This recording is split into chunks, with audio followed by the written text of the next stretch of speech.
Ladies and gentlemen, first I'd like to introduce you all to Jimmy B. Jimmy B. Yeah, Jimmy B. Jimmy, you're also Italian, right? A little bit. A little bit. You're from Long Island. What's it to you? It's not. I forgot how to speak Italian. We're both Italian. Yeah. Are you more of a Mario or a Luigi? That's like the Italian alpha and beta male thing. I interpret it as a top and bottom situation. Yeah, so do I. But if that's what you're asking, I'm a Luigi. I'm a total Luigi. I'm a total Luigi.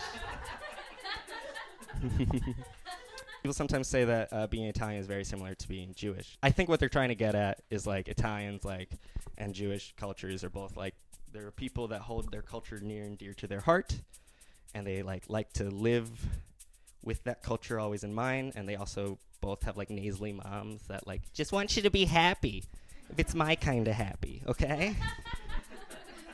But there are two differences. There's only two. There's only two differences between being Italian and being Jewish, I think. The first one is Italians have better food. Italian food is like the only food that like you like make out with. Like people go like mwah, mozzarella, like mwah, pizza, mwah, mwah, mwah, mwah, mwah, mwah. And that's because it's so damn good. But the other difference between Jewish and Italian is that Jewish people are actually successful. At least stereotypically. Like Italians, like what's Italian success? Like all the successful Italians are because they like are in the mob and they murder people. Or they're in movies and then they play someone in the mob who murders people. Or they discover a continent and then murder all the people. So, mwah! Hey, it's the Propaganda Show with Andrew Justino. Now you can go to camera 2. Because now it's the Propaganda Show. Welcome to the Propaganda Show!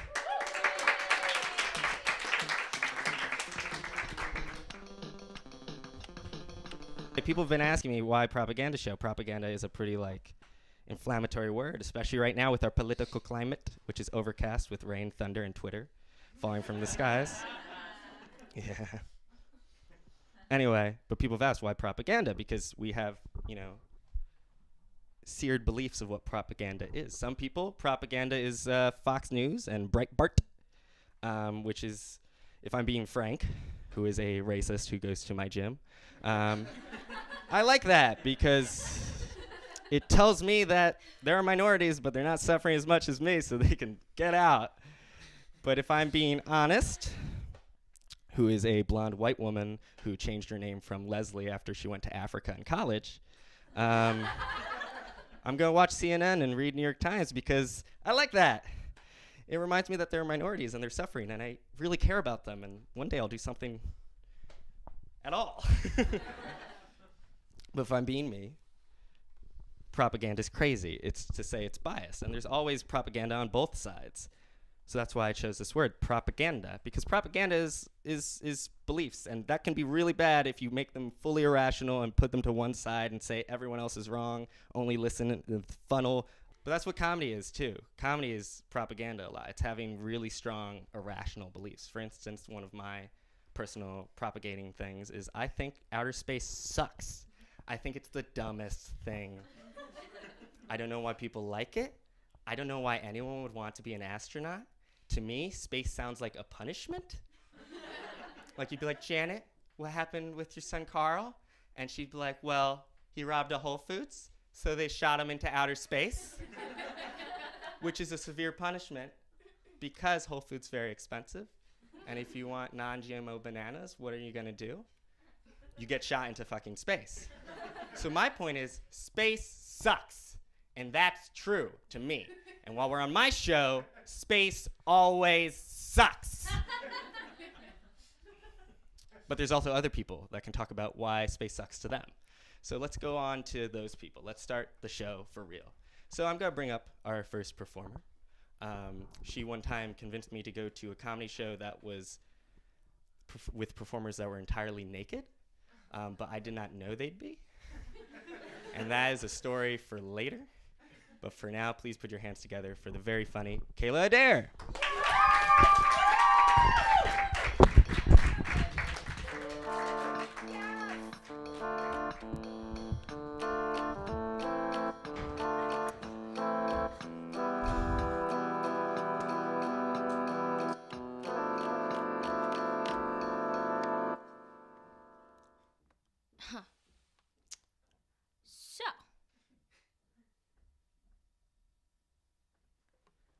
It's recently come to my attention that I can be kind of negative, and I know this because someone said to me, "You're being kind of negative." So I did the only thing that I know how to do, which is I went to a website called www.google.com, and I searched how to be a more positive person, which directed me to a WikiHow article about how to be a more positive person, and it said to make a list of things that make you happy. For example, I like winter because my body becomes a mystery. Is she chubby or is that just a chunky sweater? I don't know. Surprise. It's both. I like books, and I like to read, but only certain genres. Like, I like books about widespread economic failure and women over 50 finding themselves. I like cleaning my ears with a Q-tip. I know we aren't supposed to stick stuff up there, but if God didn't want us to put it in there, why'd he make it feel so good? I like dogs with jobs. Correction, I love dogs with jobs. I like seeing a dog in a uniform because you want to tell him he's a good boy, but you can't be condescending. I like the groaning sound my friends make when I refer to my birth control as a procreation vacation. I've just remembered I've lost something. It was a pair of underwear. They were Friday underwear, and I last saw them on a Tuesday. So if you find those, I don't know, I don't want them. It's fine. I like failing, because every time you fail, you're one step closer to success. And also, when I fail at something, I buy myself a pie, and I like pie. I like when there's two people in a quiet public bathroom, and I like it when the other person starts peeing first so I feel less self-conscious. I like Pop-Tarts. And I know it's technically cardboard with sugar on it, but sometimes we just aren't the people that we want to be. I like sex. I do. I like having that moment of an intimacy with another person where you're as close as two people can possibly be. And I like that moment where I look into their eyes and say, "Can you move? My leg is cramping." I like socks with silly stuff on them because it makes me feel like my shoes have a secret. Guess what's on my socks right now? It's a lemur.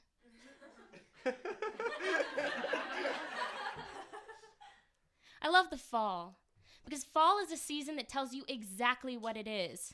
Leaves fall. They sure do, buddy. I think it's interesting that in Britain, leaves don't fall. They autumn. In particular, I like walking down the street as the summer green fades and the wind carries through the bough of a tree, rustling leaves like millions of pieces of paper confetti. And I like spotting a leaf on the ground, unique and unlike any other. And I like the sweet crunch it makes when I step on it. I like ducks. I like sounds that bring instant joy, like a baby giggling, or a fire crackling in the hearth, or the hairy Greek man at my local Dell screaming that my order is ready. Everything bagel with lox spread? I like doing accents. I'm not good at them. I like that too. I like buying stuff when I'm sad. I know it's not an ideal way of dealing with your problems, but let's face it, an expensive dress is still less expensive than therapy. I like that when I was a kid, I used to chew on the pews in church. I liked the tangy taste of a Methodist pew, and I later became an atheist. Correlation? Oh, so that's a no? That's okay. Good to know. I liked it in church when the pastor would say, "God killed his only son for you." Because that was cool, because I'd never been implicated in a filicide before. I like movies that use science fiction to pose a moral quandary, using film as a platform to ask broader ethical questions. I also like watching giant robots smash shit. Oh, I just remembered, I lost my virginity. I don't want it back. I just wanted to brag about it.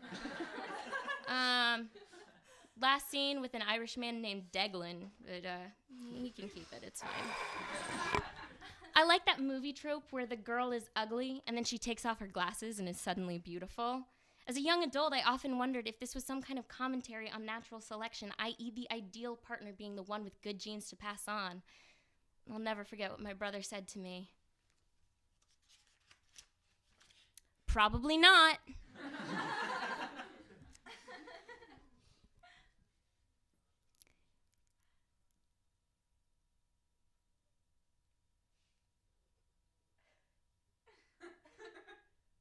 I like long, uncomfortable silences. I like people who are fat as children. Yeah. I like that I'm aging like a cheap wine, becoming increasingly bitter over a period of several years. I like that I sleepwalk when I'm stressed, but I've always felt like there were two things that should never count for a sleepwalker: calories and homicides. I like when my lips get chapped in the winter. I like when I walk down the street and I make eye contact with a stranger, because I like to lean into it. If I'm intimidated by how attractive someone is, I like to picture the face they make when they orgasm. I find it demystifies them because everyone's face looks at least a little bit stupid, and visualization is an important key to success. I like telling people incredibly specific but bizarre ways that I think that I'm going to die. Not because I actually think that I'm going to die that way, but if I did, they would constantly wonder, how did she know? For example, if I told you that I was going to be trampled to death by a high school marching band in Chicago playing Chariots of Fire over and over and over again on a loop, and then I actually died that way, you would never not be thinking about that. I like it when celebrities get pimples. Nobody else? Nobody else likes it when Jennifer Aniston gets a pimple? Okay, just me, it's fine. I like jogging away from guys that I've gone on one awkward date with and have no interest in seeing again. But I also like it when they approach and we're very clearly about to have an awkward interaction, because then I like to pretend to be midway through the process of being sucked into a portal to another dimension. I like to sort of stick my arm through the shelf of condiments and just sort of scream something like, if only I'd read the brief history of time, maybe this wouldn't be happening. This works to get out of any conversation you don't want to be having. I like being alone, because I'm my own best friend. But I also like being with people, because my mind is an impenetrable hellscape.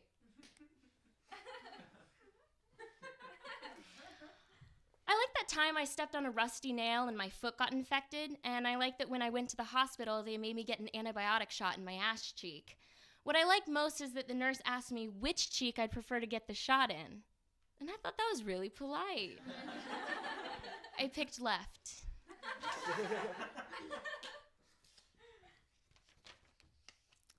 I like that no one really knows what happens after we die. It's like a fun little mystery. And at the end, we get to find out who's right and who's burning in a pit of eternal hellfire. Neat!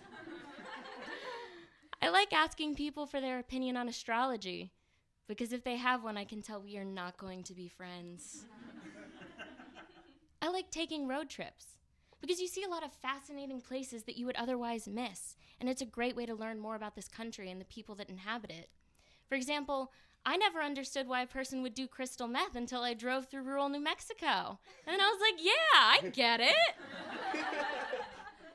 Nothing else to do. Oh, I've just remembered I've lost my hopes and dreams. The hope was for mental stability, and the dream was for an ill-defined job in media production where I'd have to wear a trench coat to work. I like to think that I have my own office, and there's a freestanding hat rack there for my trench coat. It doesn't have to be anything nice, you know. It could be oak, you know. It doesn't have to be mahogany. I like that a few nights ago I realized I could lick the inside of my knee. I don't know what I'm going to do with that information, but I have it. Yeah, that's The only things that bring me joy.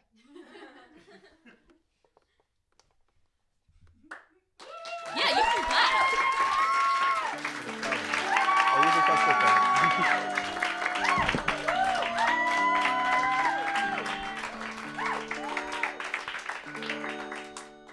Great job. Why, thank you. One more round of applause for Cala. Do you want a candle? Sure. Am I supposed to eat it? Definitely not. I'll just tuck it, save it for later. I'm still aging. You have no pockets. I there. don't. I thought I did. It's really disappointing. I'm gonna ask you like about 3 questions, 'Kay. but you can feel free to ask up to 1 redo. Like I don't even like that. Don't assume the next question's gonna be better, and then at any point you can just get off the stage and never talk to me again. So All right. the first question is you did like I guess I would almost call it like a spoken word poem. Like, Thank you. Yeah. Right? It's me and the beat poets. It's you and the beat poets. Yeah. Is that like so? Like when you write that, do you do it as like a character kinda, or When is that when do I write it? No, when you write that. When I write it. Not like when did you write it? It's usually half asleep in bed. Like. This wasn't my question. Oh. So if you're answering it, this doesn't count. Oh, okay. That's my answer. No, though. when you write that, like, Yeah. are you like thinking like try to do a parody of like someone that would make a poem like this? Because obviously, if people are laughing, you know there's a reason. So do you go into that headspace, or are you just always thinking of life in terms of like I list things in books?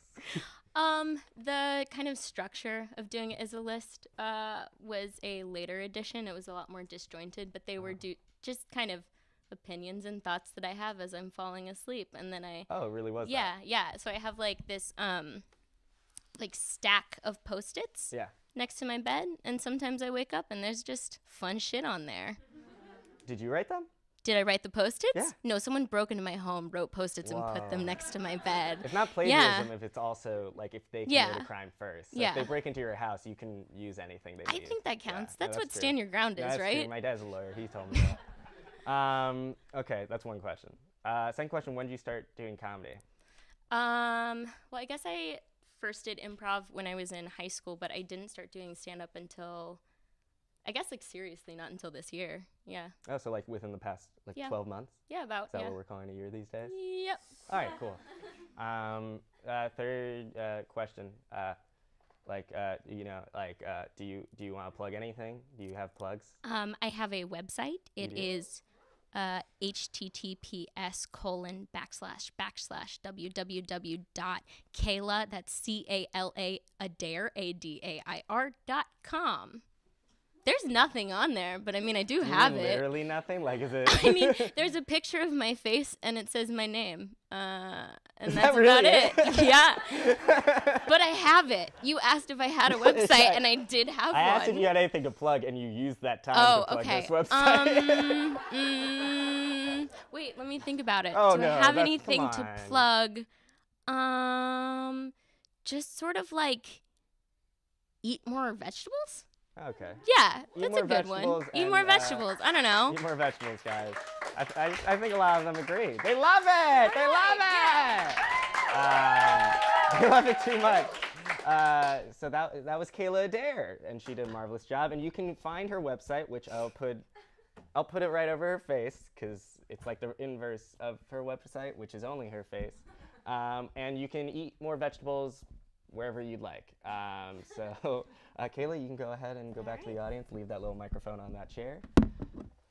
All right. So, time to go on to our next performer.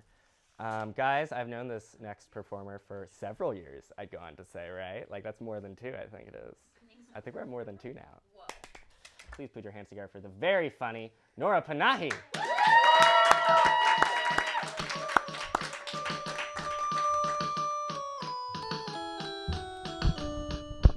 Are you allowed to say I just creamed my jeans on public access in Cambridge? Because that's what happened. All right, moving on. Thank you, Andrew Justino. This is a great show. Great for propaganda. I'm learning a lot. How many of you guys are all pretty attractive. How many of you guys are like in the dating pool? Like you're looking around. Yeah. This is just a pro tip for anybody who is dating or looking to date. If a guy ever says to you, I'm going to send you a think piece on why Billy Joel is problematic. Don't be surprised if he dumps you via text while you're at Six Flags New England. One time a guy said to me, I'm going to send you a think piece on why Billy Joel is problematic. And then he dumped me via text while I was at Six Flags New England. I was very hurt and confused because he knew I was at Six Flags. And I feel like he could have given me the afternoon. It would have made more sense if he had been at Six Flags, because the thought process behind that would have been like, Nora, I'm Nora. Nora will never thrill me the way Bizarro does. And I think I would have gotten over it a lot quicker. I should have seen the signs, I think, that this relationship wasn't going to go well. Because early on in our relationship, he said, we dated for like a month over the summer. It wasn't really a relationship. Early on in our relationship, he was like, Nora, I can't hang out tonight because I'm having Negroni night with my ex-girlfriend. That's a cocktail, which I didn't know that at the time. And he was like, Negroni night? I think only black people can say that word. I don't know if you're allowed to say that. Thank you. That is a niche joke for anyone who has ever dated Jeff. Thank you. I finally did it. I don't have to do stand-up comedy anymore. I found a boyfriend. It's great. Woo! Yeah, that's what I thought. It's hilarious because I'm half Muslim and half Buddhist, and my boyfriend used to be a priest. So, like, we're already like a walked into a bar joke, which I think is a great foundation for a relationship. My boyfriend used to be a priest, which is great because I basically have the body of an altar boy. Thank you. That is my one joke. Have you guys ever been on a trial last date with somebody? You're like, if he messes it up this time, I'm not going to see this kid ever again. Like, no? All right, you guys are all good people. I was once on a trial last date with somebody, and we were sitting down, and he said, I think that Buddhism is a hoax. And I said, I think we should see other people. And then he started crying, which was hilarious because we'd only been on like 3 dates. And this was that kid. Remember, we went to that show. What's up? Awful. Yeah, it was awful.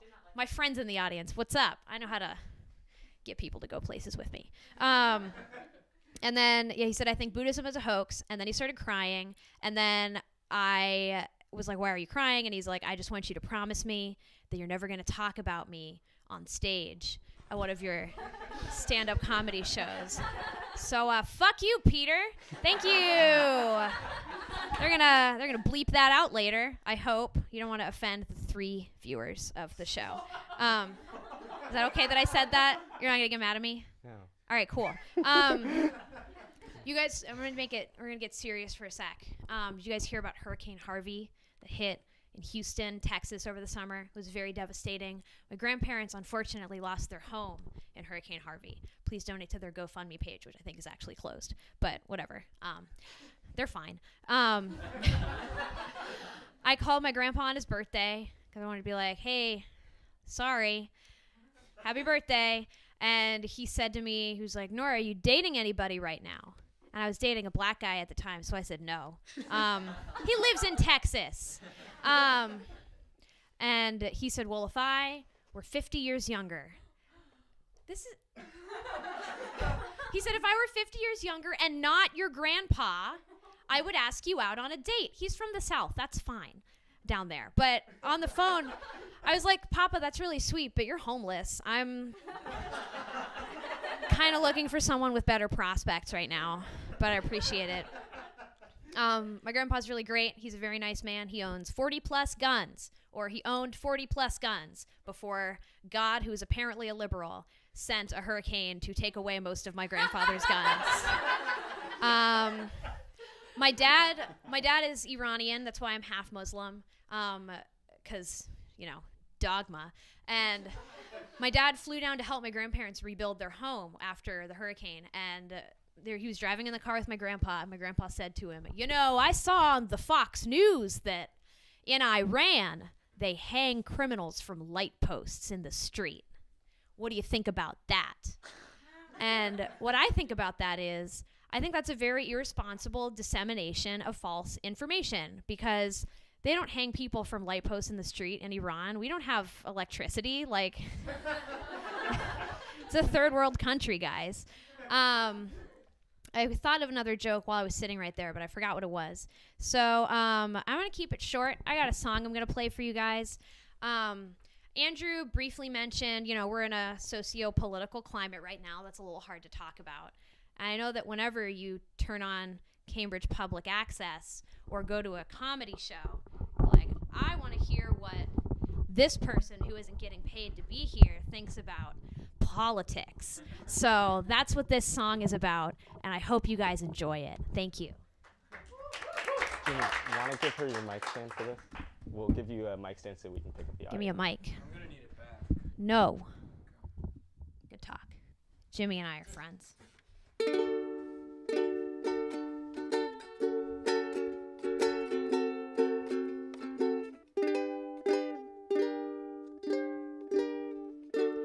Every day it seems the world's coming to an end. The KKK and Nazis are on the news again. The glaciers are melting, there's a gun in every hand, and we all agreed to let Ben Affleck be Batman. I've lived a privileged life, well, that much is true, but I want to get out there and march beside you. I'm super duper angry, and that's that. But I'd look so fucking stupid in one of those pink pussy hats. This is a song about my white liberal friends on Facebook who are too lazy to go out and do stuff. Think of how sweaty I'd get helping you plant trees. I do love the environment though, so I'll tweet #SaveTheBees. I know we're mad at Uber for how they handled the Muslim ban, but how bad can they be if all their drivers are from Pakistan?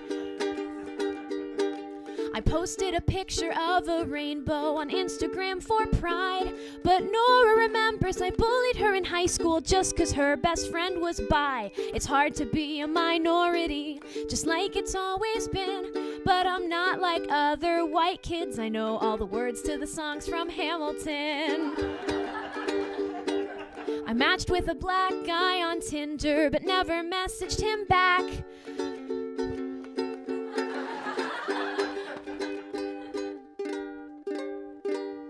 I think it's best to end this song with a quote from Dr. Martin Luther King Jr. He says, "There is a special place in hell reserved for those who remain silent in times of great moral conflict. And we remember not the words of our enemies, but the silence of our friends." But poster board is really expensive. Thank you.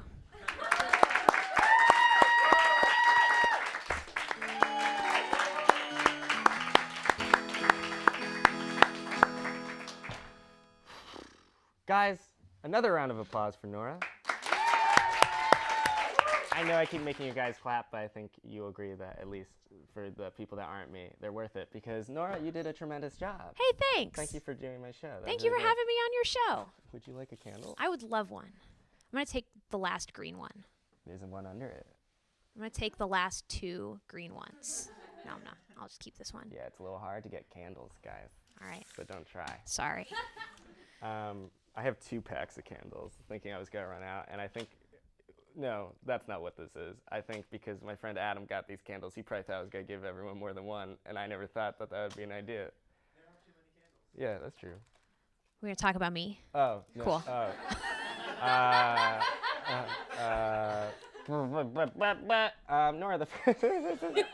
Nora, the first thing I want to talk about is you were on a list recently.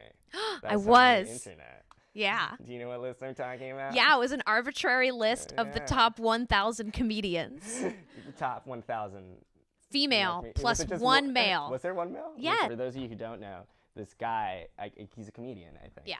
He every year does like this little like pageanty show, and he ranks. I don't really understand the process. Lists. He lists. Yeah, he lists the top 1,000 comedians or whatever. But it's like a super long event, and like Yeah. this year he did like the Oscars. And he was like in a tuxedo and stuff. But then this year he delegated it to 1,000 female comedians. And then one dude. And then one dude, which this man who is apparently nameless, the guy who makes this One list. too many dudes, am I right, ladies? Yeah. But the point is, Nora's name was on this list, which was really cool. It was really cool. Yeah, 'cause Another person who's performing. Are you not on the list? You're on my list. What's up?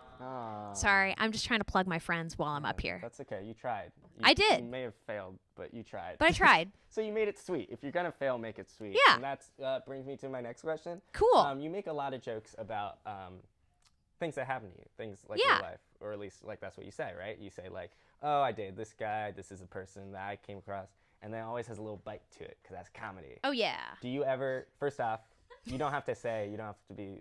Magicians don't give away their secrets. True. So you don't have to say if they're all true or anything, but like for the ones that are like especially true, like we're talking about an ex-boyfriend. Oh yeah, they're all true. Do you It's been a long, complicated tapestry. You ever think like, is this only gonna be funny to me? And then the second question I'm gonna ask is like, do you ever give a shit that you're talking about someone from the past? And it doesn't have to be like you also talk about your grandpa and stuff. Like, do you ever care? And if you I don't usually care. I like that was the one time where someone was like, "Please don't talk about me in your comedy," and I was your like, grandpa, "No, that guy." the ex-boyfriend. The ex-boyfriend. And I was like, now I What's he have gotta to say? Yeah, I was like, now I have to talk about you in my comedy. Like, no, I actually that did my sounds grandpa jokes in front of my grandpa, and he thought they were funny because he didn't get them. And then my last question is about your well, actually, Kayla, I should ask you one more question because I meant to do 3 questions and then the plug. It's all right. Well, I think I'll make Okay, you don't get to talk anymore now though because we're done.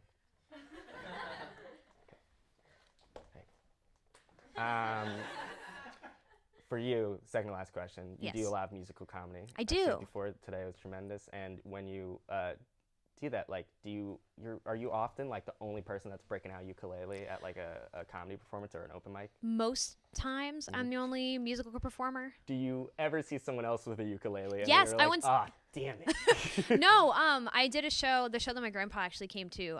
The host was a vaudeville performer, and she also did stand up, and so she just brought her ukulele up, and I was like, that's really cool. I never see anybody else Was that a with show in musical Texas? instruments. No, it was in Worcester, Oh, okay, 'cause Massachusetts. I'm wondering where there's still Heroin vaudeville capital going on. of the world. Oh, it's wherever there's heroin, there's vaudeville? I think Yeah, so. I think I saw that on a bumper sticker. Yeah. All right, and then don't mean to cut our time short, Nora, but That's okay. do you have anything you want to plug? Yeah, I'm going to be on a show on next Wednesday, a week from today, in Somerville at the Armory, hosted by your next comedian. It's called Comedy Punch, and it's free, and it's at 7:30, and the doors are at 7, and it's going to be great. I'm probably going to do all the jokes that I did here, word for word. Do you have we'll air this afterwards, so the 3 people watching will Thanks. still go to the show. Oh, yeah, perfect. Do you have anything that you want me to make appear here and go into the info section? Yeah, I have a website that I don't pay my neighbor to put events up on. I probably need to pay her. But it's www.norapanahi. And you promise it's not just your face? It's not just my face. It's a bunch of pictures of my face. Okay. Yeah. All right. And other parts of my body. Clothed. Okay. It's okay. not. All right. .com. Thank you, Nora. Thank you. You can put down the mic and exit I the will. stage. Thank you, Round of Andrew. applause. So, it's time for our next performer, guys. You may know her because she hosts a show called Comedy Punch in Somerville. She's very funny and a friend of Nora's. Put your hands together for Vally D.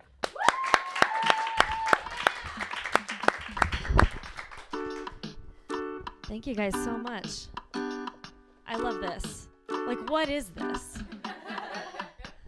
I love that I get to be a part of it. You learn something new every day, and sometimes you learn that a robot keyboard can be a guitar, and that's cool. I heard Nora talking about Worcester, also known, if you're friends with Worcester, you call it the heroin capital of the United States. And I don't know if any of the ladies in here are privy, but I have an IUD, which is related. I recently had to get it replaced, and they gave me fentanyl during, which was good. It was really nice.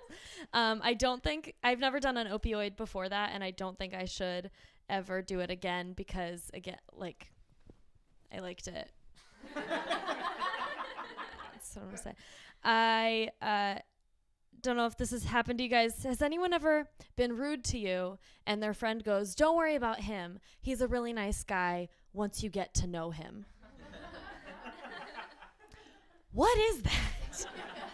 Doesn't that mean he's not a nice guy? Isn't that exactly what that means? That if you're nice, then nobody has to vouch for your personality.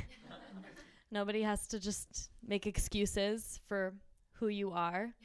I would much prefer if someone was honest and just said, like, don't worry about him. He was bullied a lot as a child, and he's super mean to new people. But once you get to know him, his inferiority complex just disappears.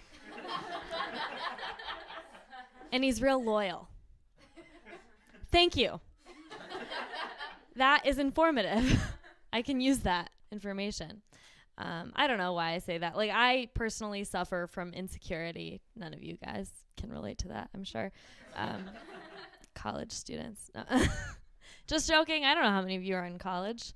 Probably you're all just brilliant, and you don't need a college education. I wasn't going to say that, but here we are. I suffer from insecurity, and I wonder sometimes what people think of me. It really bothers me, and I can't stop thinking about it. It gives me tremendous anxiety, so I came up with a way to deal with it. The way is that I read people's minds. And I'm going to show it to you right now, if you don't mind. Okay, does anybody want to be a guinea pig? It's going to be you. No, I'm fine. Like, I want to be a guinea pig. You're not going to be the guinea pig anymore. You're great, but someone needs to be unsuspecting. Okay, here we go. I'm going to read your mind. You're great, though. No, I know. Thanks. Cool. That's the kind of confidence that I would really appreciate, and that I wouldn't have to write weird bits where I interview people in the audience. Okay, here we go. I'm going to read your mind. What do you think of me? You're great. Funny. Thank you guys. Round of applause. I'm not going to go further with this bit because that made me feel good. So thank you. That was good. I am working on a character, and I'm going to show it to you guys. This character is called Girl Whose Best Friend Just Died. Okay, that's what this character is called. This character is Girl Whose Best Friend Just Died. Here we go. This is the character. So my best friend just died, and it's been really hard to grieve. And I was thinking, like, what could help me get through this? So I thought, I'll do stand-up. That's creative. It'll help me with my grieving process. So thank you guys for... This is my joke. Okay. So, my best friend just died. Who's next? Because we're all gonna go at some point. We just don't know when. Thank you. That was my character, Girl Whose Best Friend Just Died. Thank you so much. I think women get a lot of flack for liking horses. Women get such a bad rap for liking horses. It's crazy. There's a stereotype that if a woman likes horses, she's crazy. She has daddy issues. I don't think it should be called daddy issues if the only issue is that your dad has money. That's not an issue. That's a gift that you should use to buy you a pony. That's what you should do with it. It makes sense to me that women like horses because we have so much in common with them. Like, what other animal has good hair and painful shoes and has to wait to be chosen by a special someone so that for the rest of your life you carry his baggage around? And maybe it's not all bad. Maybe you have a true connection and you embark on a journey together, cross a finish line, so to speak. The man gets the credit every time. Okay, I'll give you an example of a man getting credit. Nobody knows Paul Revere's horse's name. Okay, point proven. I love when someone's like, I do, nerd. It's Brown Beauty. But Paul Revere did not go on that midnight ride by himself, okay? I think midnight ride is a hilarious 1700s euphemism for booty call. And you should use it like, hey, baby, how about we go on a midnight ride? Even though he knows he's never once made the British come. And even if he has, it wasn't from the horse's mouth.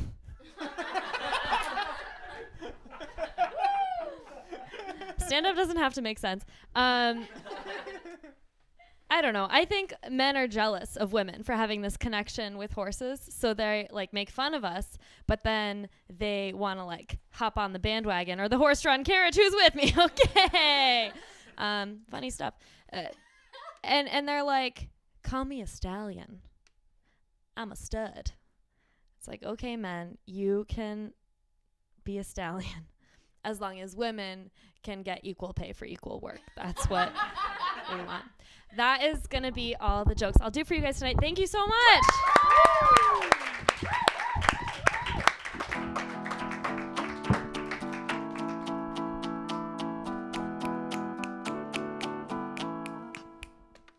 Yeah, okay. Thank Sorry. you. Aaron, who's our director for my dad who's watching at home, and for some of you in the audience, we have a little glass window so we could see Aaron in there, and he was really chuckling at some of your jokes. I really noticed that. He's giving me a dirty look, but he knows it. He knows he was laughing. He really liked it. I think he loves horses. Would you like a candle? Or at this point, take as many as you like, let's be honest. Okay, all right. I'm glad I brought, okay. Thank you. That's fine. No more for you guys, sorry. He has a whole other package. That's for me. Anyway, tremendous job. Really. Thank you so much. First, I want to say your shirt's really great. I'm a big fan of floral. Thank you. So I got really it at a good job. clothing swap. How long have you been doing comedy for? Just curious. A little bit over a year and a half. Okay, yeah. Yeah. Cool. It's so easy. Anybody can do it. You can just Don't tell them do it. that. Don't tell them that. Then they'll do it. It's actually they'll be really good at it. scary how Yeah. anybody can do it. It's a cutthroat industry. So you're hosting a show that's coming up. Yes, it's not like a show that happens regularly, Mhm. but it's a show that every now and then I'll put together my dream lineup. A lot of people that do comedy are really scared of crowd work. They think of it as like a separate element that they can't. Not everyone can do and stuff. But Yeah.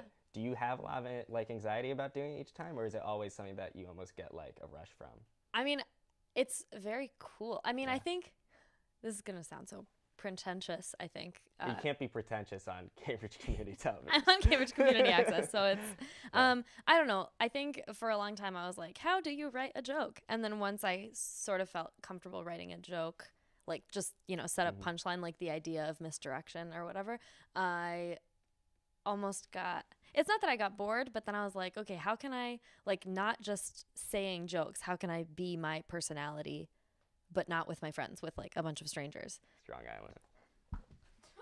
Strong Island. Okay, so my last question is, do you have anything you'd like to plug, like the news, television, website, food Yeah. habits? I have a website called vallyD.com, spelled VALLY, and It'll be like here.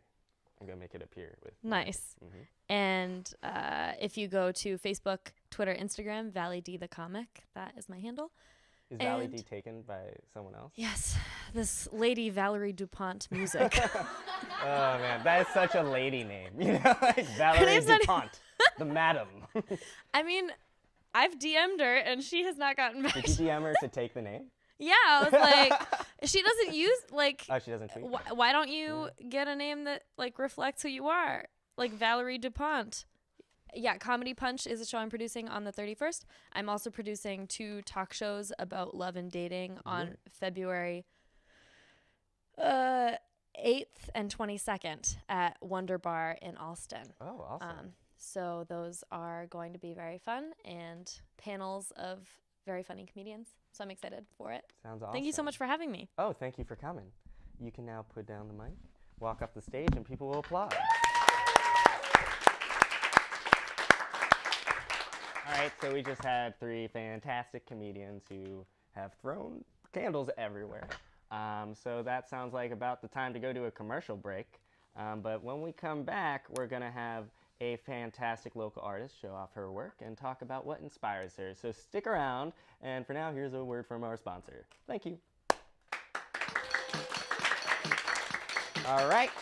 Everybody on planet Earth loves Grey's Anatomy, and now there's finally a show where you can watch people you don't know talk about it. This show is about the show Grey's Anatomy. So, another patient in the show, one of these are the things he has to have. You just asked me how artery is spelled? Join Ali Miller and Andrew Justino as they talk about all things Greys on The Grey Area. Live every Thursday night at 8 p.m. on Cambridge Community Television. Thank you. And welcome back to the Propaganda Show, guys. I'm here with Choo. Choo, what's your full name? I've known you for a while now. My Korean full name is Chung, but nobody calls me by that because no one can really pronounce it. So I go by Choo. Choo, which yes. I think that I really like that as like an artist name because you are an artist. You make art. So Choo, I'm gonna ask you some pretty basic questions about art. I mean, they're basic. Probably to you. To me, I'm like, I need to know everything because I'm not an artist. I'm super bad at art. So for you, like, when did you first start, like, making art? Like, I mean, I started doodling when I was like, Right. little, but I think I knew that I wanted to do art as a career probably since like middle schoolish, and then Really? I went to like magnet school. Is that what you call it? It's like a magnet school? Like yeah, like for high school. Yeah, so So I is that centered on art? Yeah. Wow, since high school, that's really cool. As kids, like everyone doodles and stuff, and I think for a lot of people, that's as far as it gets. So I wonder for you, I mean, I'll admit it comes from a place of anxieties with my own futures, what I wanted to do. It's like when you decide that like a creative endeavor is something that you aren't just like, being a kid about doodling. It's a passion you have, especially because you went to like a high school for it. It's one thing to decide by the time you're like 18, which is already like kind of crazy to be like, what do I want to do for the rest of my life? But was there a little bit of like, were you a little scared to be like, no, I'm all in on this. Like, I like this. Well, I feel like since I was little, I was one of those kids who didn't really talk to anybody in school and always doodling during lunch breaks, and so obviously I didn't really have that many friends. Anyway, I had a passion which wasn't talking to the snot-nosed brats. Yeah. And then I think my parents were really great about it, so they kind of realized early on that if we stayed in Korea, I came from Korea. I came to America when I was 13, and if we stayed in Korea, that I will never really learn any art because the art education in Korea is not very great. Wow, that's wonderful though that your parents so we kind of knew how much it meant to you. That's really great. Yeah, so we kind of moved, and then I think my mom was kind of making an excuse too because she really wanted to come to America. Oh, you like art, Choo? Okay, yeah. See, we have to go now. Come on. So probably from high school, like I already kind of knew, like, oh, my family moved here for me, so I have to do this now. And, Oh wow. Okay. Yeah, and I'm sure that comes with its own pressure and stuff. Your art's really interesting. Can we look at one of the pieces now? And we can talk about it? So you can check it out on what's your website? It's just Choo. Oh, it's choochung.com. Yeah, so it's CHOOCHUNG.com because Choo.com was taken by Jimmy Choo. Oh, I thought it was taken by Vally D. You have like a really like this is like me using my basic words, but I call it fantasy like thing going on. You reminds me of like children's books, but like for me, the children's books I read was just like, this is a cow on a farm, moo, and that was it. You have like a lizard dragon with a face confronting a lady in the woods. Can you go into like where does this start? Like, well, I'm really into mythology and especially like Japanese folk, Asian folklore, lore and stuff. So, when people goes missing in Japan, they call it kamikakushi, and that literally translates to the god is like hiding that person, so you can never find them. So this piece was kind of about that. So this girl goes into the wood and she kind of goes missing because she's taken by the lizard god, I guess. Oh, okay, that's spooky. So this is from specifically Japanese culture. Yeah, This yes. myth. So not knowing at all, I'm like, this is like, there's a lot going on here, and the reason I'm saying stuff a lot going on here is because again, I'm really bad at art, but I'm just trying to say like, so you decide you have an inspiration. You're like, I want to do a representation of this mythological creature, this person from folklore, and then from there, do you just kind of interpret it your own way, like? It depends on pieces, I guess. So illustration is mostly based on kind of like a writing that you have. Like the children's book will have like writing for it, and if it's editorial piece, we'll have article that you have to interpret it as art. So it kind of depends on like how much detail I'm given in the text. Right. Yeah. So sometimes I have to like just come up with the whole thing. Or, right off the noggin. Yeah, or Got it. If it's client based, sometimes they'll be like, "Oh, I want you to illustrate something for this article, but you have to draw bunnies on it." Then I have to draw bunnies on it. Then you have to draw bunnies. Can we look at another piece? I'll ask some more questions. We actually have one with bunnies. So this one does have bunnies. Was this a client one? This was actually for my class in college. Where'd you go again? Mass art. Cool. Yeah. So was there any specific assignment for this, or is this like? Yeah, so this was like editorial piece on an article about rethinking your workplace. So this is one where you decide I'm gonna add bunnies. Yes. No one told you had to put bunnies in this one. I like bunnies. Yeah, Choo puts bunnies where she likes bunnies. Nice, I like that. I'm actually glad you brought this one because this is my favorite one. Oh, really? Thanks. Yeah, because I like a lot how like this is like I can't even wrap my head about how to make something like this. And now this is also a good time for me to ask, like, this has a really distinct style for me. Like, how do you make your pieces? Like, how is this made? This is not just hand drawn and then done, right?